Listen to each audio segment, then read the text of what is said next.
During a routine prenatal checkup, a male doctor took advantage of a moment when the pregnant woman's view was obstructed. Quietly, he removed his gloves and began the examination in a disturbing and inappropriate way. The woman Irene instantly sensed something was wrong, but faced with the doctor's professional and composed demeanor, she suppressed her doubts and kept silent. Back home, the more she thought about it, the more disturbed she became. The strange sensation during the exam convinced her that she had been violated. She rushed into the bathroom and scrubbed herself furiously, trying to wash away the feeling of being defiled. When her husband Peter came home from work, Irene couldn't hold it in any longer. She ran into his arms and broke down, recounting everything that had happened that day. Peter was furious. They both knew that if they stayed silent, more pregnant women could fall victim in the future. Without hesitation, they decided to call the police. Although the doctor adamantly denied the accusations, media coverage brought the story into the spotlight. Soon many other victims came forward. Unable to withstand the public outrage and mounting pressure, the doctor ultimately took his own life. Overnight, Irene and Peter became heroes. Online they were praised and supported by countless strangers. They even made a substantial amount of money from the publicity.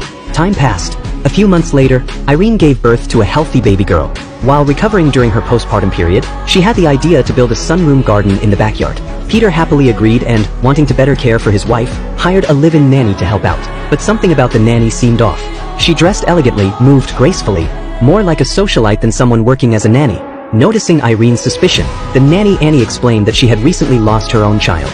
Due to injuries from the incident, she could no longer have children and had taken the job to fulfill her dream of being a mother in some way. Irene was moved by her story and hired her on the spot.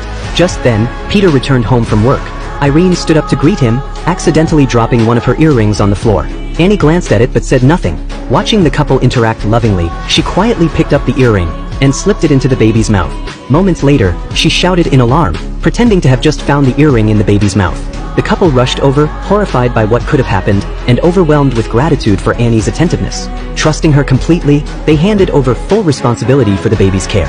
The next day, Annie moved into the villa, bringing with her a wind chime that she claimed would help soothe the baby. Irene didn't think much of it and gladly welcomed the idea. That night while the household slept, Annie crept into the baby's room.